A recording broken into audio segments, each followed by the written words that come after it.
It is early 2019 and a new version of GDPR has just passed legislation. Rachel, a lead data steward for a telecommunications company, is directed by her superiors to ensure that the company is compliant by Q3 2019. When Rachel first logs into Amelia, the system greets her and asks her to choose which industry her company is in. Amelia then provides a list of all relevant regulations in her industry, including GDPR. Next, Rachel uploads her business glossary. Amelia immediately gets to work automatically creating and mapping relationships between the terms in the regulation and the terms in her business glossary. With everything set up, Rachel is ready to review all of the work that Amelia completed. As soon as Rachel opens up her GDPR project, she sees all of the regulation terms that have been mapped and are ready for review.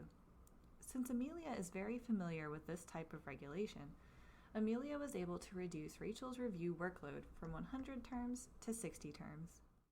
Rachel is ready to review her first regulation term, data subject. Here, Rachel can easily compare the regulatory term from GDPR to her business glossary side by side. Rachel can see that Amelia has already done most of the work for her. Using machine learning, Amelia compiled a list of terms that may be a match to the regulatory term with varying levels of confidence.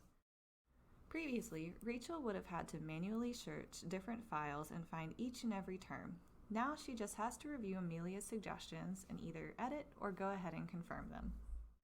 In addition, Amelia's top suggestions are already pre-selected and collapsed. Rachel can expand these terms to view or edit them if she wants, but otherwise, she can focus her attention on determining whether any other terms from her business glossary fit this regulatory term. For now, Rachel is happy with Amelia's recommendations on this set of terms, so she clicks Confirm and is automatically taken to the next regulatory term in her queue. She's heard of this term before, but she's not quite sure about it. She knows Justin has some subject matter expertise in this area, so she asks him to take a look at it. Rachel is glad that the conversations she has with her team about term mappings live right here in Amelia. Before, those conversations would get lost in the sea of files and chats.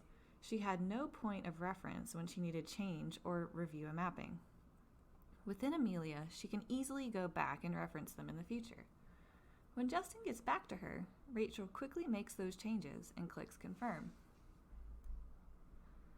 When she wants an update on her team's progress, she can head to the status section, where she can see each team member's progress working through mapping the terms. Rachel can even break the mappings down by categories in the regulation, giving her further insight into potential areas of concern. By highlighting these areas, Rachel can help maximize and leverage the subject matter expertise and domain knowledge that she needs so that her company can reach compliance faster using Amelia.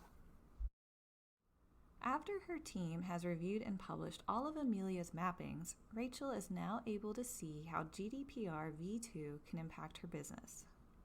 Rachel can see the mapping summary where she can gain insights about the coverage of regulation terms, business terms, and data assets.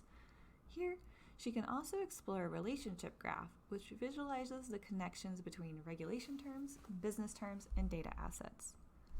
Then, Rachel can open the progress page so that she can see terms that have been added manually, removed manually, sent to other team members, bookmarked, and skipped by her team members.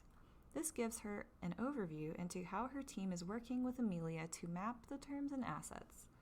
In addition, she can see the overall progress for both business glossary mapping and data assets mapping. If Rachel wants to go deeper to see how these mapped terms impact her business, she can click into the Insights page. Amelia pulls from the project top 5 frequent terms as well as top 5 affected business categories, which are based on frequency and number of mappings. New regulation terms and deregulation terms are also highlighted, giving Rachel comparative insights between the versions of GDPR. Similarly, an insight will be given to indicate the trends of mapping results for regulation terms, business glossary terms, and data assets, respectively, compared to one or more customized previous versions of GDPR mapping results. Rachel is also able to create a what-if scenario based on identified relationships between regulation policies and business impact. She can select as many policies as she wants to see the potential consequences if her company chooses not to comply to these selected policies. Amelia has not only dramatically cut down the time and effort in the mapping process, but it has also provided Rachel with a more accurate and complete picture of how GDPR relates to and impacts her business. Over time, as Rachel uses Amelia becomes better able to provide reliable predictions and recommendations. But for now, Rachel and her company are well on their way in the process of compliance.